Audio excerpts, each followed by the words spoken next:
Bom dia, seja bem-vindo, seja bem-vinda nesse dia que tá hoje aqui no sul, tá muito bonito aqui na Serra Gaúcha. Ele amanheceu sensacional, né, com o sol assim nascendo de uma forma muito positiva, trazendo muita positividade, energia, para que a gente leve esse dia, mais um dia de isolamento social, mais um dia dentro desse contexto que a gente está vivendo. E daqui a pouco eu recebo aqui ninguém menos que Marcos Brasil Moraes, um dos maiores especialistas em programação neurolinguística do Brasil. Já entrou aqui o meu querido Marcão e vamos lá bater um papo hoje de uma forma, um bate-papo leve, divertido, né? E também com muito conteúdo de relevância. Fala, Marcão! E aí, meu amigo, bom dia, tudo bem, cara? Bom dia, vai um cafezinho aí? Ah, vai o café aí, bom dia, bom dia. Opa, então tá bom. Bom, Marcão, primeiro eu quero te agradecer aí por aceitar o convite, né, de a gente fazer esse bate-papo. Eu dizia agora no começo que conversar contigo sempre é uma coisa muito bacana, porque eu nunca vou esquecer quando você me falou assim, Adriano, eu preciso falar uma coisa para você.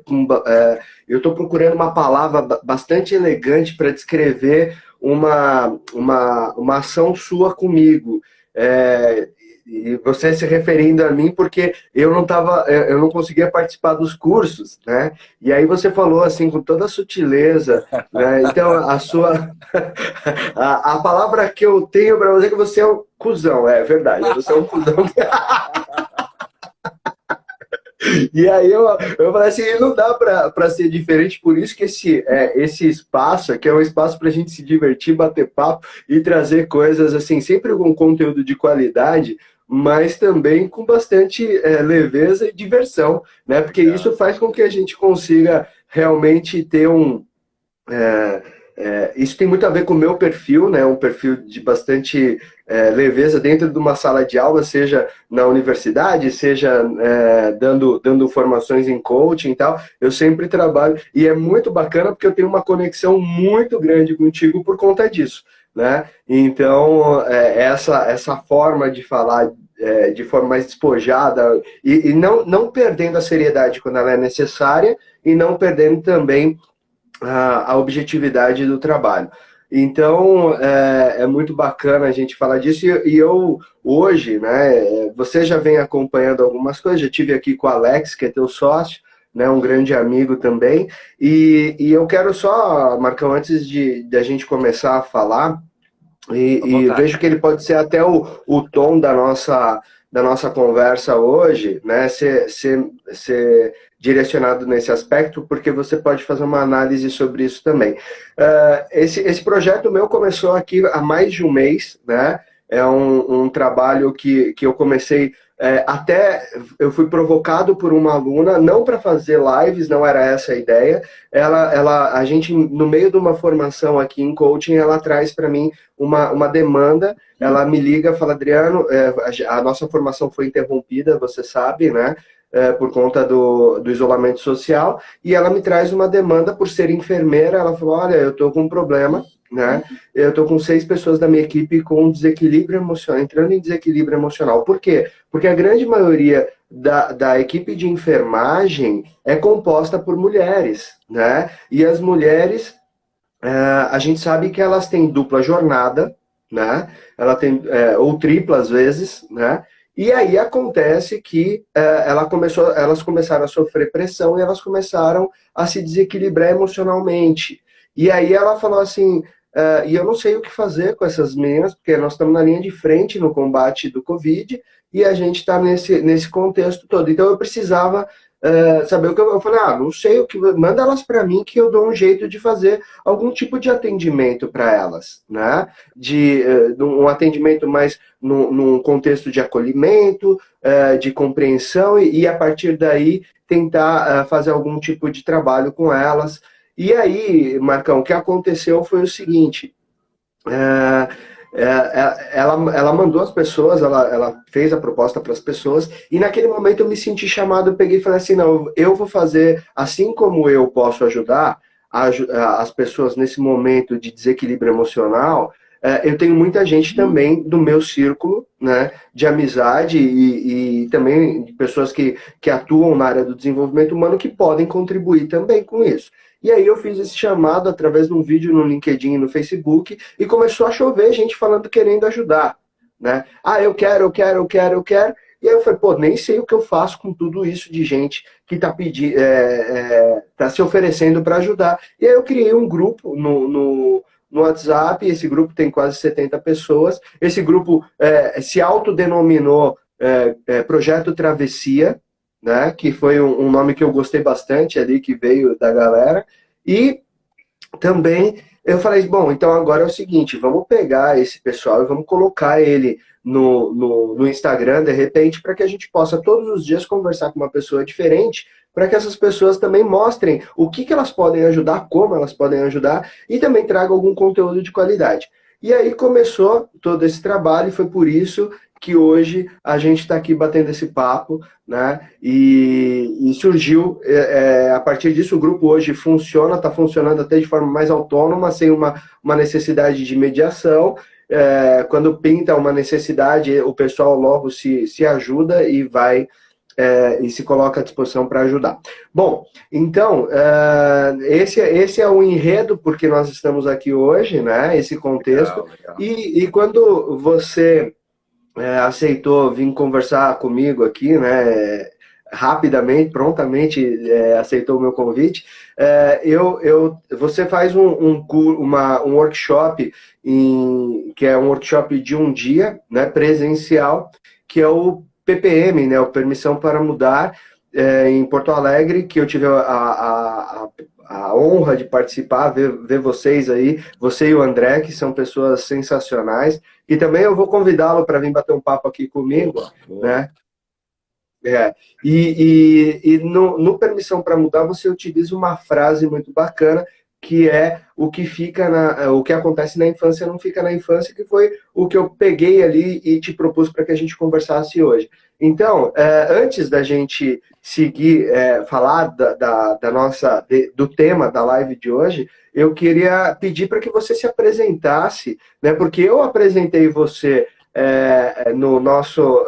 no card que eu fiz ali para mandar para o pessoal, como um dos maiores especialistas em programação neurolinguística do Brasil. E é verdade, não é porque você leva Brasil no nome que eu estou fazendo isso, mas é verdade porque um dos pontos que você traz, que numa das nossas conversas, é sobre a tua formação na área da programação neurolinguística, né? E por que a neurolinguística no Brasil hoje ela é utilizada de forma bastante responsável e irresponsável, e isso faz com que você seja um dos maiores especialistas, porque você usa e forma pessoas de uma maneira extremamente responsável, né? Com autorização dos criadores da programação neurolinguística. Então, eu gostaria que você contasse um pouco dessa história, né? Para que a gente possa, a partir daí, ir para o tema do que acontece na infância não fica na infância. Vai lá, Legal, Marcão. Adriano, legal essa introdução, porque ela contextualiza de um jeito muito bonito. Ou seja,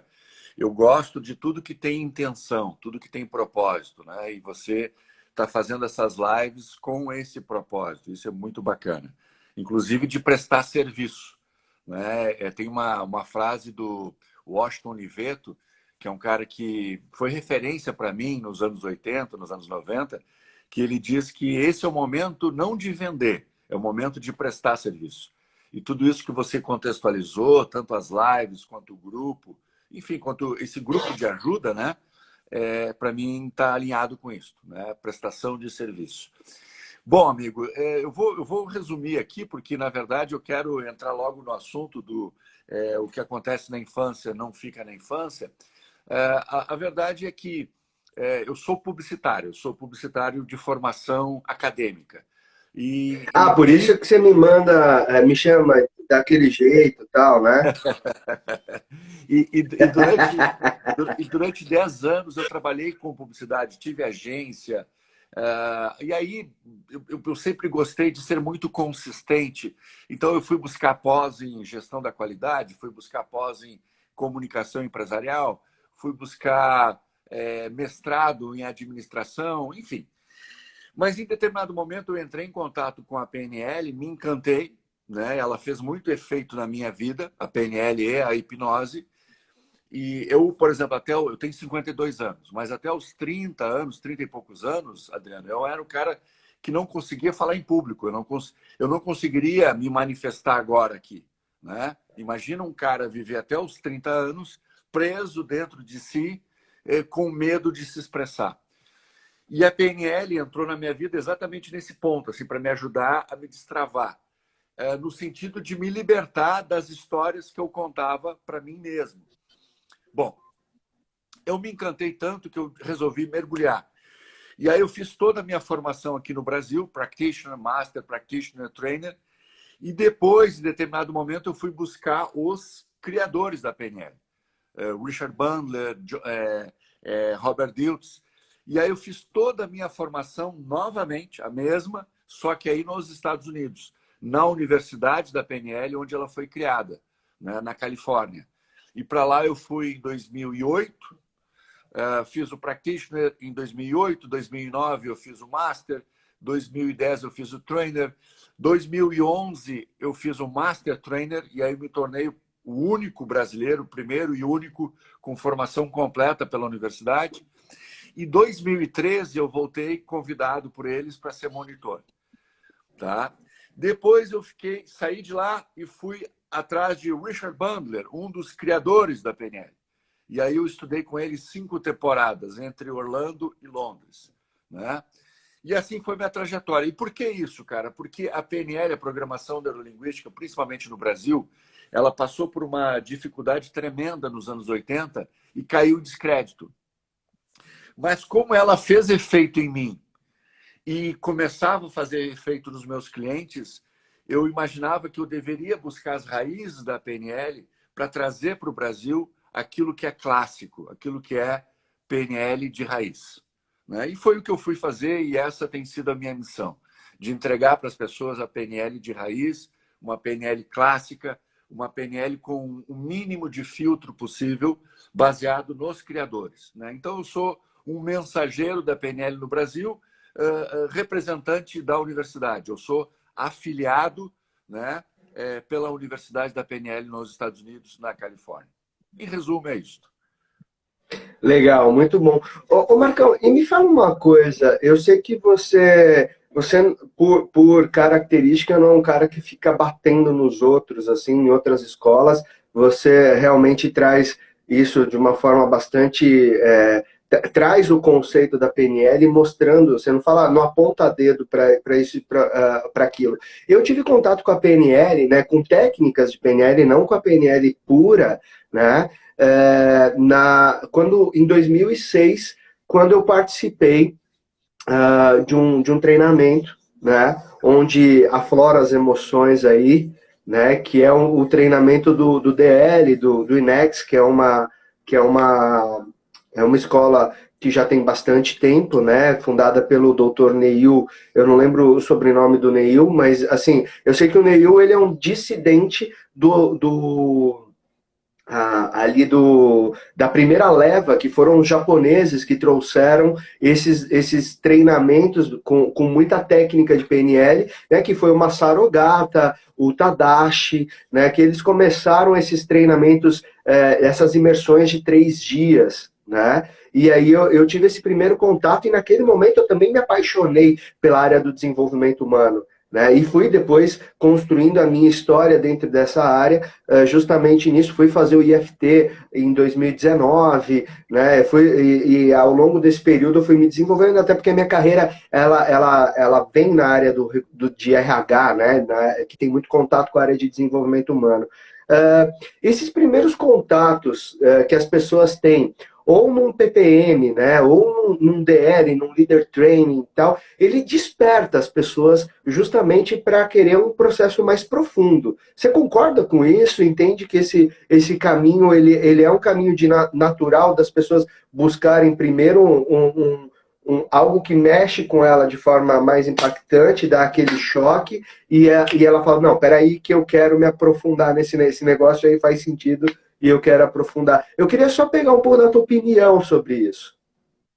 Eu entendo assim, Adriana. Eu acho que nós, ao longo do nosso crescimento, desde que nós nascemos, nós somos treinados a olhar para fora. É natural, é uma questão de sobrevivência, né? Se eu vou andar na rua, eu tenho que olhar o que está acontecendo na minha volta. Se eu vou dirigir, eu tenho que olhar o que está acontecendo na minha volta. Quando eu sou criança, eu preciso aprender a andar, a falar, a me socializar. Então, quem é que eu vou olhar? Eu vou olhar aquelas pessoas que me criam, né? E vou observar como elas fazem, o que elas fazem, e eu vou modelar, modelagem, né? Uma expressão da PNL. Eu vou fazer uma modelagem dessas pessoas. Então, o nosso cérebro, naturalmente, ele é muito mais treinado para olhar para fora do que para dentro, né? Eu passo a maior parte do tempo tentando decodificar o que está acontecendo aqui fora do que está acontecendo aqui dentro. Então, nós quase que não nos conhecemos, né? Nós quase que nos dissociamos de quem de fato nós somos, né? Ao contrário dos orientais, por exemplo, que de um modo geral, o mundo oriental, desde criança, as crianças são treinadas à meditação, por exemplo, e, portanto, buscar o autoconhecimento. Os ocidentais são treinados para olhar para fora. Consumismo, né? O que as pessoas têm, o que as pessoas fazem. Muito bem. Então, chega um determinado momento que você está vivendo no mundo quase como um zumbi, né? Você está muitas vezes vivendo a vida de outras pessoas, porque outras pessoas decidiram o que você vai vestir, o que você vai comer, qual a profissão que você vai ter, se você vai casar ou não. Então, você começa a tomar decisões de forma automática sem saber exatamente se é aquilo que você quer, se é aquilo que Uhum. tem a ver com você. Por quê? Porque eu estou olhando para fora. E é natural que, se eu começo a tomar tantas decisões assim que talvez não tenham a ver comigo, eu começo a sofrer, né? Eu começo a me dar conta assim, puxa, eu estou com 30 anos, né? E estou vivendo uma vida que não é minha, era a vida do meu pai, da minha mãe, essa vida que eles queriam, né? Só para você ter uma ideia, há alguns anos eu atendi um rapaz que é médico, já tinha feito mestrado, doutorado, numa área muito sensível, né, da medicina, o cérebro, e ele sentou na minha frente me pedindo ajuda. Marcos, eu já investi mais de R$ 1 milhão. Isso faz, cara, uns 10 anos. Eu já investi mais de R$ 1 milhão fazendo mestrado, doutorado, viajando, congresso, mas eu não sou médico. E aquilo me chocou, né? Como assim? Não, eu não me vejo como médico. Né? Eu estou preso dentro de um uniforme, de um jaleco que não é meu, é do meu pai. Então, nós passamos muito tempo tomando decisões baseado nos critérios e valores de outras pessoas. E aí, daqui a pouco, por sorte, você lê um livro, você vê um vídeo, você assiste uma palestra, ou você cai num curso desses. E aí, esses cursos, esse livro, essa palestra, naturalmente vai fazer com que crie no teu entorno um sistema de segurança, né? Quase que uma sala de cinema, e diz assim, vai lá para dentro. Vai para dentro de ti. E quando você vai para dentro de si, você se dá conta, assim, das suas dores, dos seus sonhos, dos seus medos. E aí você começa a descobrir um novo mundo. É por isso que esses cursos de alto impacto, que inclusive o André Silva, que você citou, é um especialista nisso, esses cursos impactam tanto as pessoas, porque as pessoas, quase que as pessoas dizem assim, né? Prazer em me conhecer, né? É. Finalmente eu estou me conhecendo, finalmente eu estou me apresentando para mim. Então, é natural. Agora, eu não acho que isso seja uma regra, eu acho que isso é um caminho. Mas, às vezes, uma conversa como essa que nós estamos tendo, ela pode despertar na pessoa a busca do seu autoconhecimento. Porque, na minha opinião, a felicidade só é alcançada no autoconhecimento. Porque quando eu aprendo, eu hoje, né, não é à toa que eu fiz publicidade, porque a publicidade te ensina a comunicação. E a PNL, a Programação Neurolinguística e a Hipnose, me ensinaram uma comunicação mais sutil, a comunicação com a mente inconsciente. E quando eu Uhum. descobri isso, eu me encantei, porque eu percebi que mais interessante do que o mundo aqui fora é o mundo aqui dentro, né? E que os meus rolos, as minhas dores, os meus medos, eles não têm nada a ver com o mundo aqui fora, eles têm a ver com o mundo aqui dentro. Se eu conseguir mudar a história que eu conto para mim no mundo aqui dentro, eu mudo o meu mundo, meu amigo. Não importa o que esteja acontecendo. Não importa o que esteja acontecendo no meu entorno, que eu vou estar em equilíbrio, vou estar em paz e pronto para enfrentar os desafios. Legal. Ô, Marcão, e tem uma coisa interessante, né? E aí talvez a gente possa já caminhar para essa questão do tema, né? Que é você trouxe uma relação de um contexto social, né? Por exemplo, a gente acaba seguindo uma regra social ao longo de toda a vida, né? Então, você precisa, quando você nasce, você vai para a escola, você fica na escola, você tem um processo sempre esperando o que vai acontecer no futuro. Então, o ensino fundamental é preparação para o seu ensino médio é preparação para o vestibular, a entrada na faculdade é preparação para a vida profissional, aí você chega na vida profissional, você precisa ir galgando cargos, batendo metas para ir subindo, e aí quando você chega lá, então sempre é uma espera por algo que ainda vai acontecer.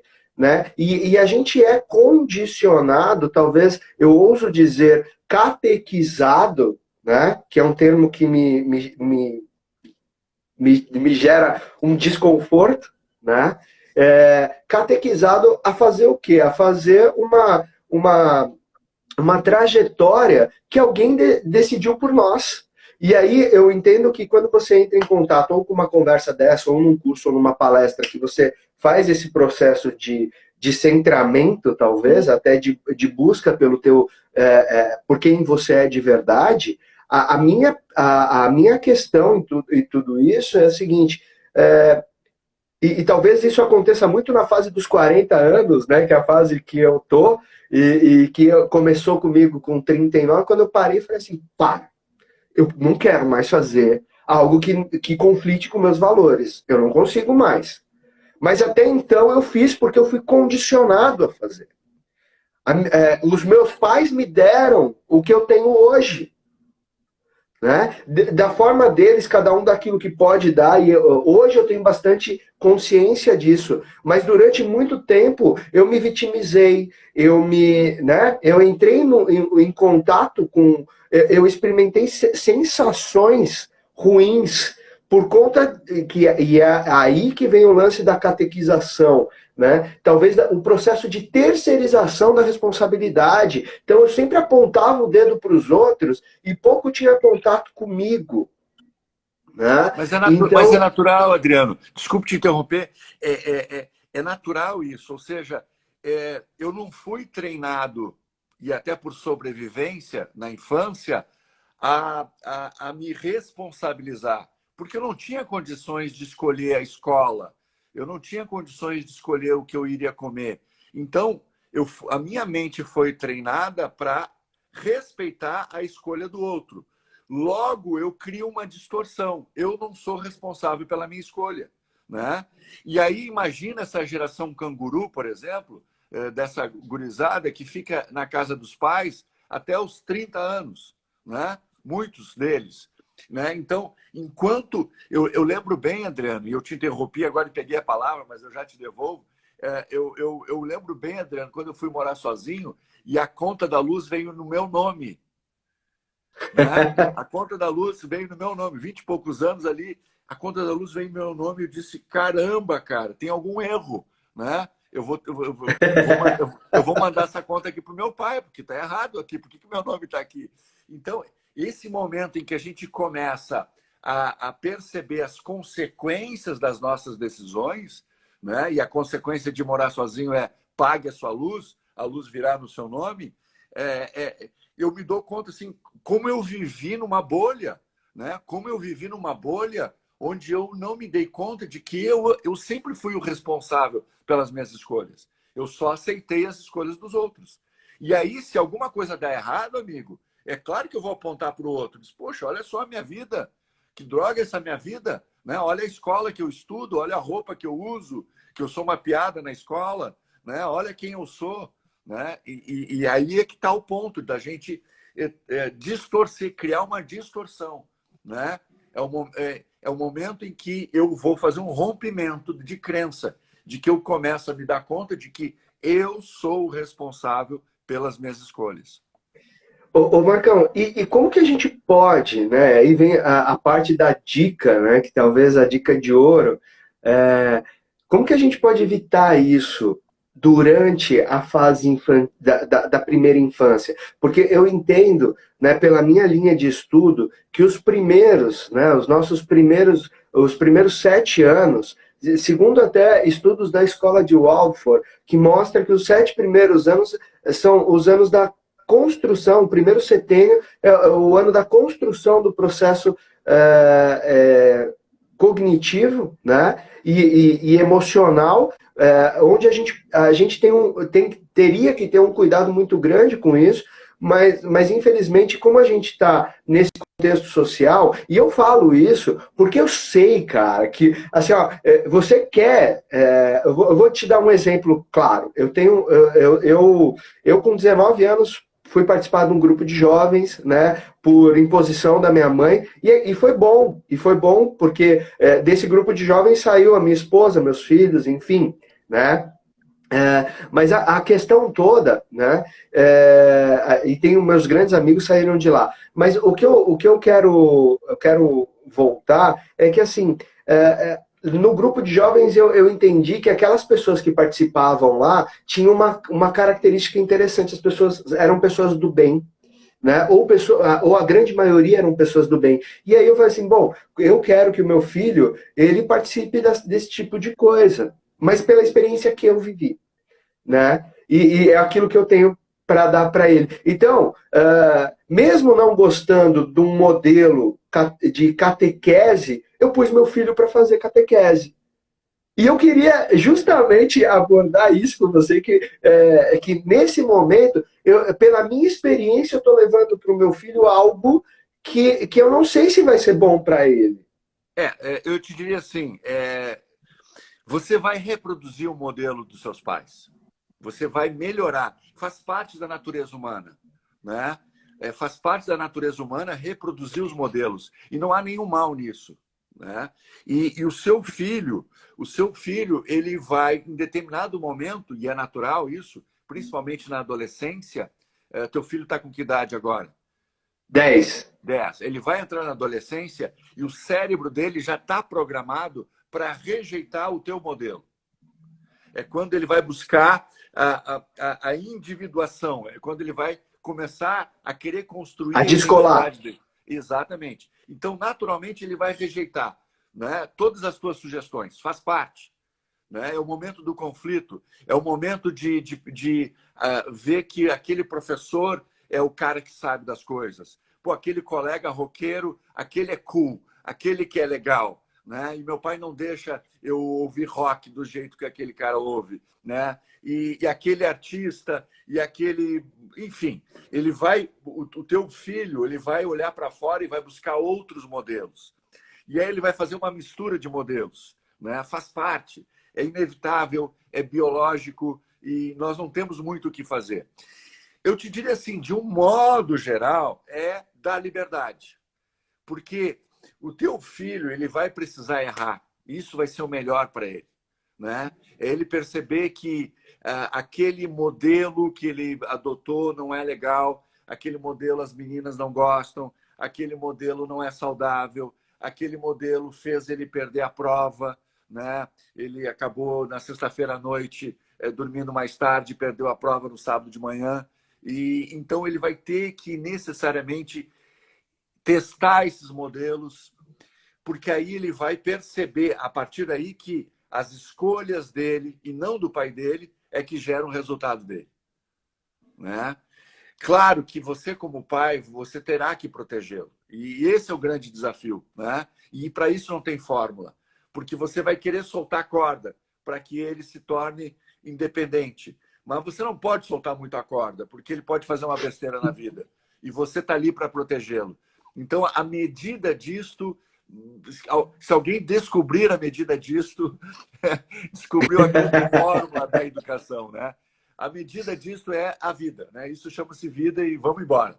E você vai fazer o seu melhor, assim como o seu pai fez o seu melhor, e o teu filho, como pai, vai fazer o melhor dele e pronto. E, a partir daí, seja o que Deus quiser. Legal. Marcão, veio uma pergunta aqui, né? E é até da minha irmã, essa pergunta que está assistindo a gente lá em São Paulo, né? E ela pergunta assim: se der tempo, fala para ele da obesidade que inicia na infância e se mantém na vida adulta, né? Esse é um ponto importante, né? Que você deve passar bastante por isso, né, durante os teus atendimentos e também nas formações. Por que a gente tem contato com essa obesidade na infância, né, e ela vai se perdurando, ou talvez tem alguns momentos na vida que você entra naquele ciclo, né, que o pessoal chama de efeito sanfona. Ela pergunta um pouco sobre isso. A obesidade ela tem vários aspectos, né? A gente não vai conseguir abordar todos, mas fora as questões biológicas, genéticas, físicas, que isso eu não vou abordar, porque eu não sou da área da saúde, né? Então não cabe a mim aqui emitir nenhum juízo a respeito disso, mas nas questões comportamentais, aonde está a minha especialidade, eu te diria que tem duas questões. Primeiro, nós já falamos, modelos, né? Ou seja, é natural, quando a mãe é obesa, o pai é obeso, a criança naturalmente vai se tornar. Porque a própria forma do corpo, o corpo comunica, né? Então, por exemplo, alguém que é lá do interior, lá de Minas Gerais, por exemplo, né? Que adota um sotaque do tipo porta, ou seja, isso é linguagem, né? Você é de São Paulo, você aprendeu a falar do jeito como você aprendeu, linguagem. Eu sou do Rio Grande do Sul, eu aprendi a falar do jeito que eu aprendi, linguagem. E o corpo é linguagem, né? Então, no momento em que eu estou dentro de uma família de pessoas que estão acima do peso, naturalmente, para eu ser aceito, né, eu vou me adaptar. Esse é o primeiro ponto. O segundo ponto é que a comida, o momento na nossa vida, Adriano, em que nós tivemos 100% de amor puro, genuíno e completo, é quando nós estávamos na barriga da nossa mãe. Ali nós tivemos o máximo de amor que um ser humano pode experimentar. Porque você está sendo cuidado, né, dentro do ventre de uma pessoa que te ama, né, incondicionalmente, porque biologicamente ela te cuida. No momento que você sai do ventre da mãe, nunca mais você vai experimentar o amor que você experimentou. E a partir dali você parte para uma busca desse amor que você perdeu, né? E é uma busca inconsciente. E uma das formas que o cérebro entende de que você vai ter amor é a comida. Então, deixa eu te dar um exemplo. Eu estava ajudando uma moça a emagrecer, né? Que ela estava acima do peso, e no nosso processo nós encontramos uma barreira. Né? Qual a barreira? Ela tinha saído, ela morava com a mãe viúva, ela era a única filha, ela morava com a mãe. E a mãe era uma ótima cozinheira. E ela saiu, foi morar sozinha, se tornou independente. E foi buscar mudança de vida, né? Inclusive do peso. Só que 3 vezes por semana ela ainda ia visitar a mãe na hora do almoço. E a mãe, na hora do almoço, fazia, amigo, um banquete. Né? Mas não é um banquete para 1 hora de almoço. Era um banquete para 3, 4 horas de almoço. Por quê? Porque a mãe sentia assim, puxa, ela está vindo me visitar e daqui a pouco ela vai embora. Então eu vou fazer tudo o que há de melhor para manter ela aqui dentro, o máximo possível. Porque, obviamente, a mãe estava sentindo falta da filha. Né? E aí ela se deu conta assim, caramba, eu estou mudando minha dieta, eu estou fazendo exercício, mas nessas 3 vezes que eu vou na semana visitar minha mãe, são as 3 vezes onde eu engordo, né? Que eu saio da minha dieta. E como dizer não para a mãe? Como dizer que eu não vou mais almoçar aí? Como dizer para a mãe assim, para de fazer essa comida? Tu entende? Então, a comida, ela está incrustada na vida das pessoas porque ela está presente na maior parte dos eventos familiares onde tem amor. Né? É o domingo, é o churrasco, é a janta, é a hora do almoço, é aquele café da tarde que a gente toma com a avó, enfim. Então, a questão, percebe? Eu estou adotando um modelo de alimentação. Eu fui gostar de alface, de verduras, legumes, quando eu já morava sozinho, amigo. Por quê? Porque quando eu morava com os meus pais, a minha mãe, uma ótima cozinheira, fazia comida, né, como ela aprendeu no século passado, né, baseado em gordura e açúcar. Né? Pós-guerra, né? Pós-guerra, escassez de comida. Então, nós temos que ter muita comida. Né? Então, eu comecei a me desprender dos modelos alimentares dos meus pais na minha fase adulta, mas só quando eu fui morar sozinho. Né? Legal. Então, perceba, tem esses dois aspectos. Primeiro, de aceitação. Né? Eu preciso ser parecido fisicamente com a minha família. Segundo aspecto é os hábitos alimentares, o significado que as pessoas dão para a comida. Então, a pergunta aqui não é assim, é o porquê que eu sou obeso. Né? A pergunta é, num nível de identidade, quem eu quero ser? Porque quem eu quero ser, Adriano, significa que eu vou ser um adulto diferente dos meus pais. E isso é muito difícil para as pessoas. Né? Porque quando eu me torno alguém magro, né, diferente do que os meus pais eram, alguém saudável, diferente, eu estou rompendo com a minha identidade. Né? Eu estou quase que me sentindo culpado por estar abandonando a minha família. E eu não estou abandonando a minha família, eu só estou abandonando os modelos. Mas isso na nossa mente não é tão claro assim. Né? É como você sair da sua cidade, é como você sair do seu estado, como você fez, é como você sair do seu país. Você rompe e isso dói, ou não? Oh, lógico que dói, com certeza. E é muito interessante porque quando você rompe algumas coisas, parece um vício, né? Quando você rompe o vício, você está o tempo todo se controlando para não voltar no vício. Perfeito, perfeito. Não é isso? Eu vejo que eu tenho alguns amigos que já tanto que já trataram o alcoolismo, né, como vício. Sim, né? sim. E aí o que acontece é que eles falam assim, eles ainda se consideram alcoólatras, e parece que isso é até uma orientação do médica ou dos alcoólicos anônimos, que você ainda é. Então, o que significa que daqui a pouco, se você for exposto a uma determinada vontade, parece que é sempre uma determinada situação social que tem uma bebida, por exemplo, a pessoa ela fica com aquela, né, com aquele negócio assim, mas o que eu quero te perguntar, Marcão, é o seguinte. Gente, eu falo Marcão porque o Marcão tem quase 2 metros de altura, tá? E eu perto dele, a gente parece o número 10, assim, né? Nunca tinha pensado Viu? nisso. Então, olha só, eu quero te fazer uma pergunta a respeito, eu quero duas, na realidade. A segunda é o porquê o que acontece na infância não fica na infância. Essa é a segunda pergunta. Mas a primeira pergunta é a seguinte, porque a gente já tem, olha só, a gente só tem 22 minutos. A primeira pergunta é o seguinte, a gente percebe, aquilo que está associado com aquilo que eu falei no início, né? A gente passa a vida buscando algo que ainda não aconteceu. Né? Minha felicidade vai ser quando isso acontecer, quando aquilo acontecer, tal, e a gente não faz esse trabalho do autoconhecimento que você mencionou no início, né?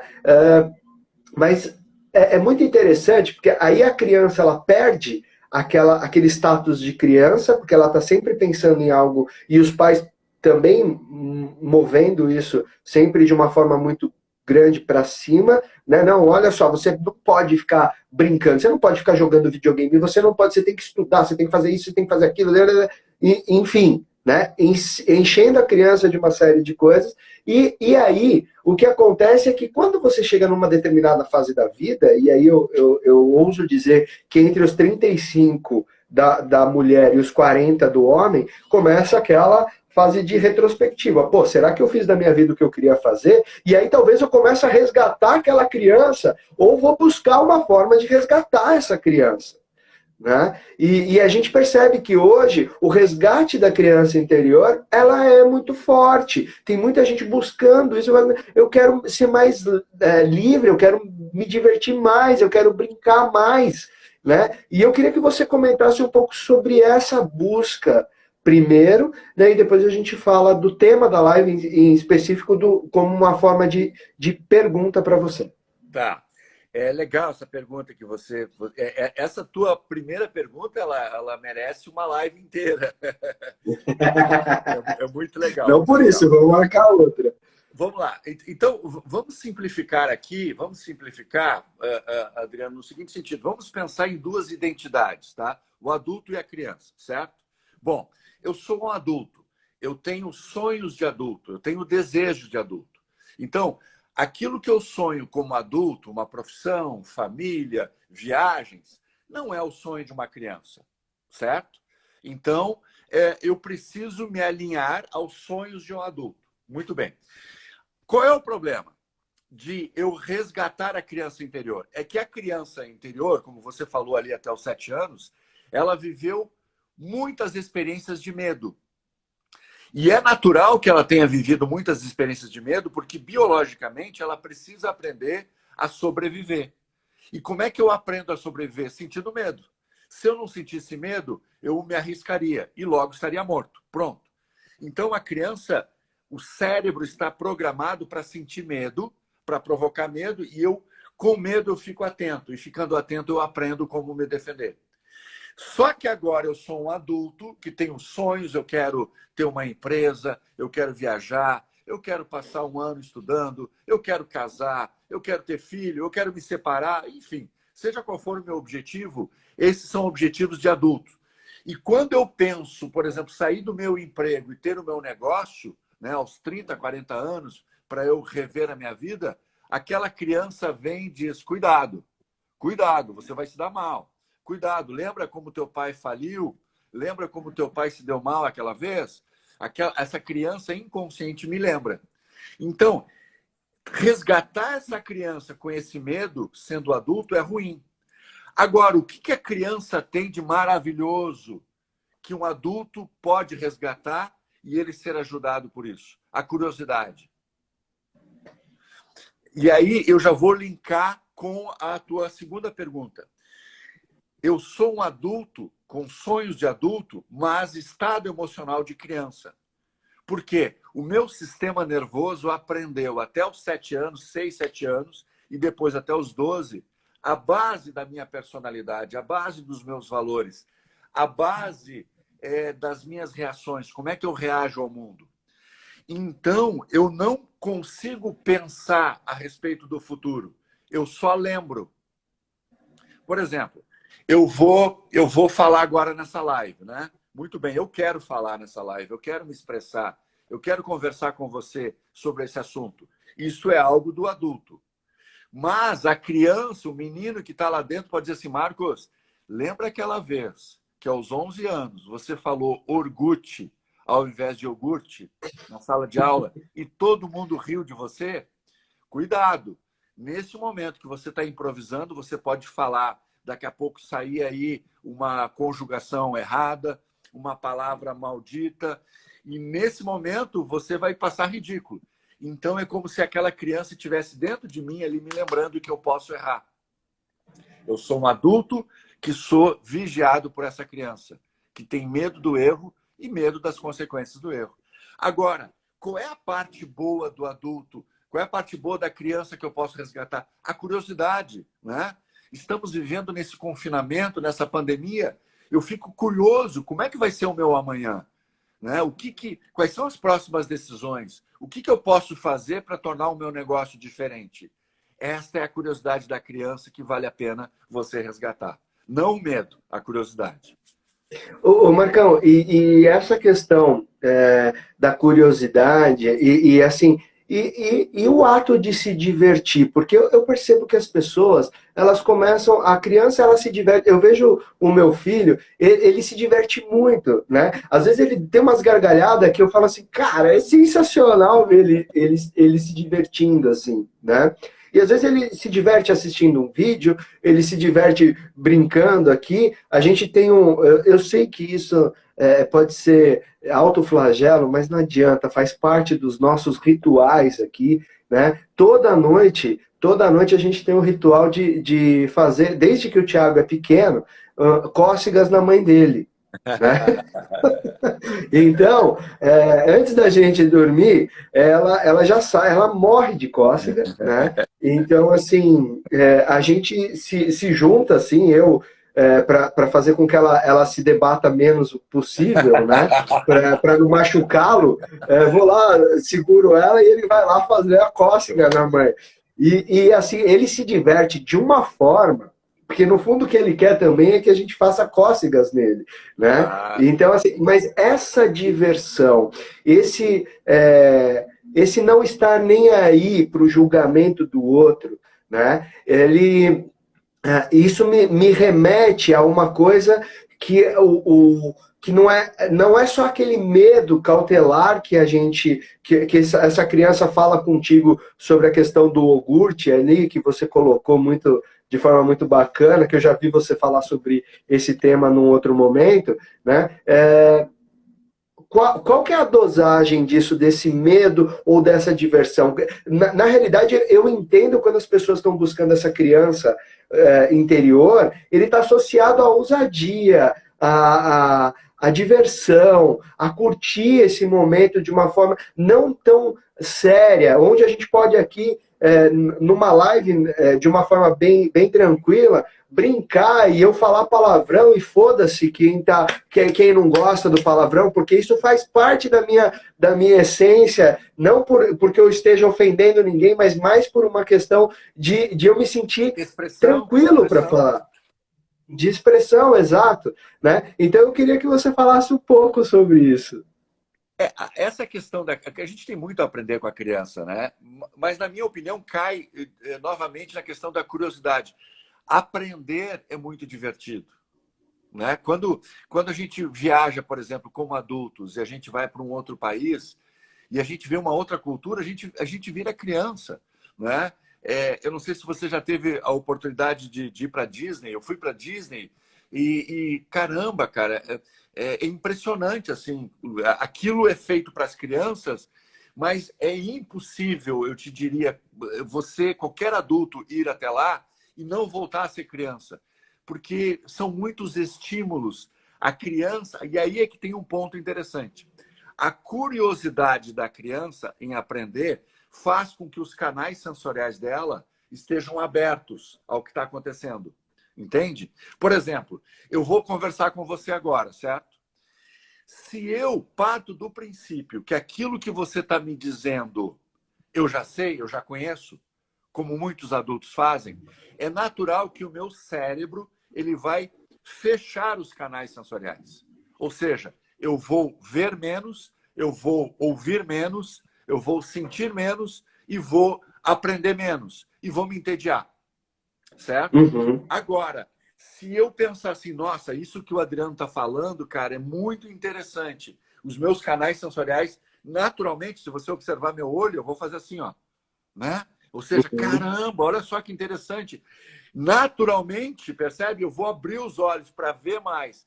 Eu vou aumentar aqui ó, o aparelho auditivo. Eu vou sentir mais. É isso que faz uma criança. Ela absorve mais o que tem do mundo. A curiosidade faz com que o cérebro dela seja mais estimulado. E o cérebro estimulado, ele se diverte. Né? Uhum. Então, quando teu filho está ali naquela brincadeira, por mais que é uma brincadeira que se repete há muito tempo, ele está curioso, assim, como vai ser a reação da mamãe? Como é que vai ser a reação do papai? Será que hoje eles vão vir para cima de mim fazer? Entende? Ele está curioso, né? O ritual é o mesmo, mas as reações podem ser diferentes. E é essa curiosidade que nós precisamos, como adultos, aprender com as crianças. Nós temos que manter os nossos canais sensoriais abertos. E, por exemplo, o celular hoje em dia. Caramba, cara, eu tenho paciência com muita coisa, mas eu perco paciência quando eu estou conversando com alguém e a pessoa pega o celular e começa, eu digo, meu Deus, só um pouquinho, né? Por que está na minha frente conversando comigo se está olhando o celular? Ou seja, a pessoa diz, não, pode falar que eu estou te ouvindo. Não está ouvindo, né? Não está com os canais sensoriais abertos para absorver a conversa, né? Então, essa curiosidade é que nos diverte. Né? Qual é a estratégia que a criança utiliza? Ficar curiosa.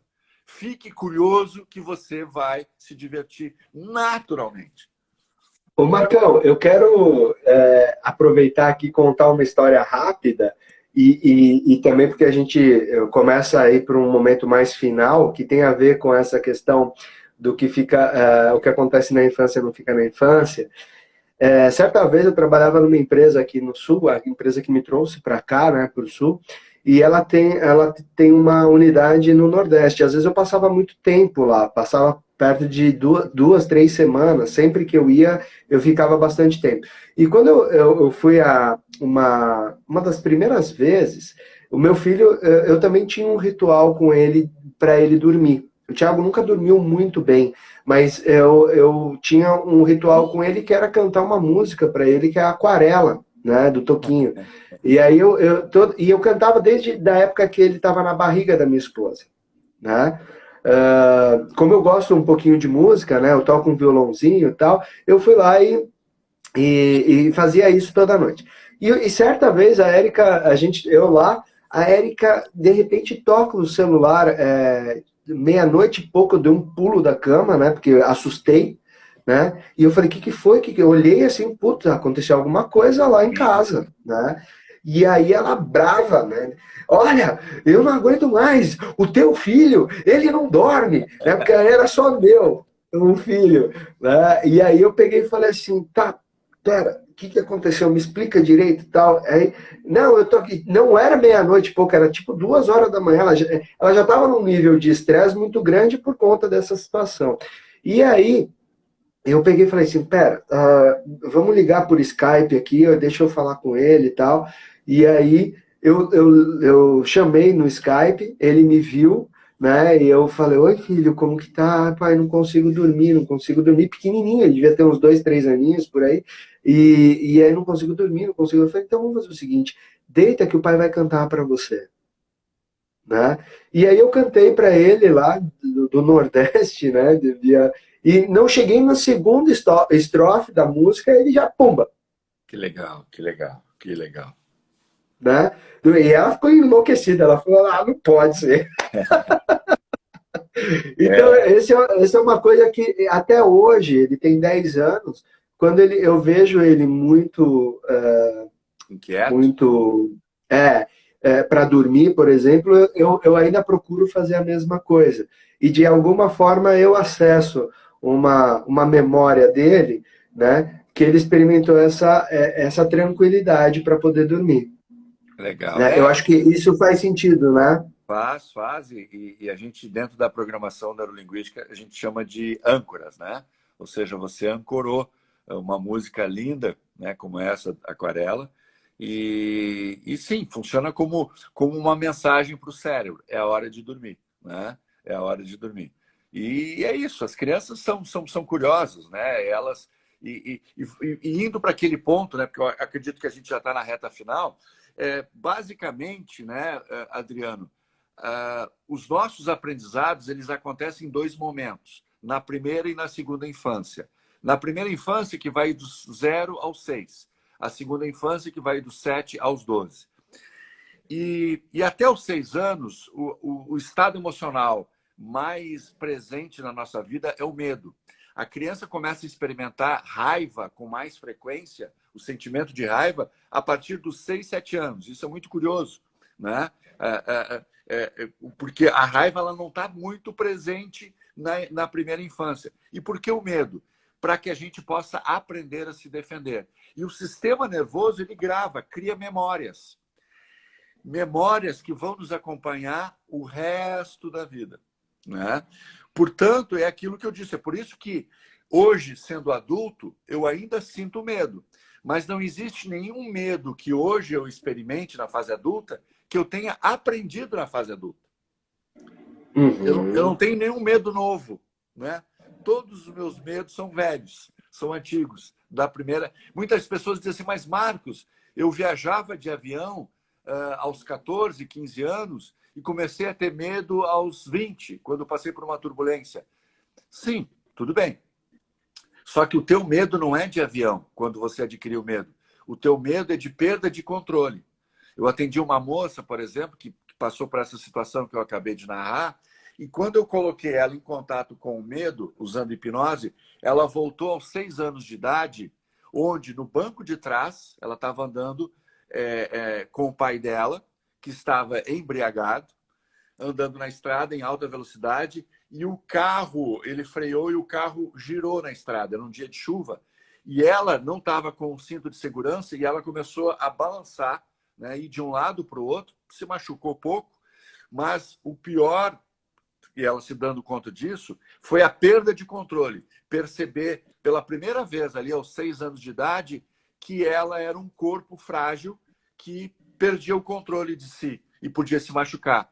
Então isso grudou na mente, grudou no sistema nervoso e aos 20 e poucos anos ela teve uma experiência de uma turbulência muito forte, onde ela sacudiu dentro do avião, né?